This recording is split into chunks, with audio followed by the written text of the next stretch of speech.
Hello friends, welcome back to my channel Archana Dhomne. आता वाजलेले आहेत सकाळचे 7 आणि माझी अंघोळ झालेली आहे आणि मी आलेली आहे डायरेक्ट किचनमध्ये। आज जरा लवकरच उठली आणि लवकर कामंसुद्धा उरकून घ्यायची आहेत। सगळ्यात पहिले जे आपलं नेहमीचं रूटीनमधलं काम म्हणजे गॅसचा ओटा क्लीन करून घेणं। तर हे न चुकता आपण नेहमी बायका करतच असतो। तर सगळ्यात पहिले गॅसचा ओटा वगैरे क्लीन करून घेते, बेसिन क्लीन करून घेते आणि त्याच्यानंतर स्वयंपाकाची तयारी करून घेणार आहे। तर आज आहे खूप स्पेशल डे, कारण आज आहे गुरुपौर्णिमा। तर सगळ्यात पहिले तुम्हाला गुरुपौर्णिमेच्या खूप खूप शुभेच्छा। आणि आजचा दिवस खूप बिझी आहे, भरपूर असे कामं आहेत आणि कामं करून जायचं आहे एका प्रोग्राममध्ये। गुरुपौर्णिमेनिमित्त दशावतारवर आधारित प्रोग्राम आहे आणि तिथे मी सुद्धा पार्टिसिपेट केलेलं आहे। त्यासाठीच एवढी घाई गडबड सुरू आहे। तर इथे माझा स्वयंपाक पूर्ण करून झालेला आहे।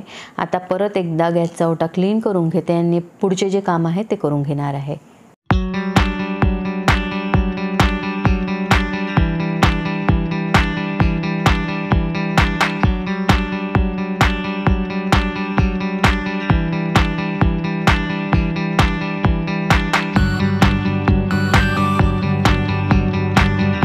त्यानंतर इथे पूजेची तयारी सुद्धा करून घेतलेली आहे, कारण मला जायचं आहे माता मंदिरमध्ये दहीभात घेऊन। हे आपल्याला न चुकता करायचं असते गुरुपौर्णिमेच्या दिवशी।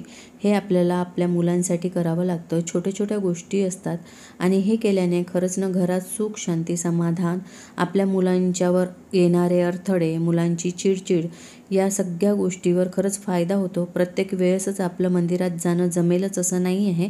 त्यावेळेस तुळशीजवळही आपण कणकीचे दिवे आणि दहीभात मुलांच्या अंगावरून उतरवून तुळशीसमोर ठेवू शकतो। तर मंदिरातून येताच आम्ही पेढे घेतले आणि हार वगैरे घेतला आणि घरी येऊन छानपैकी पूजा केली।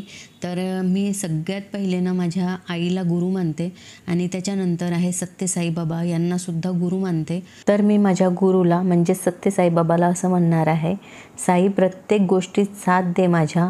आयुष्यात कितीही संकटे आलीत तरी हरकत नाही, पण कायम तुझाच हात हाती दे माझ्या। ओम साईराम। त्यानंतर मी आलेली आहे नैवेद्यम सेलिब्रेशन भिलगाव इथे। आमचा रामावर आधारित नृत्य आहे आणि त्याचा व्हिडिओ मी ऑलरेडी यूट्यूबवर टाकलेला आहे। बघितला नसेल तर नक्की जाऊन बघा। आणि आजचा हा गुरुपौर्णिमेचा ब्लॉग मी इथेच एंड करते आणि भेटते तुम्हाला अशाच नवीन ब्लॉगमध्ये। तोपर्यंत बाय बाय।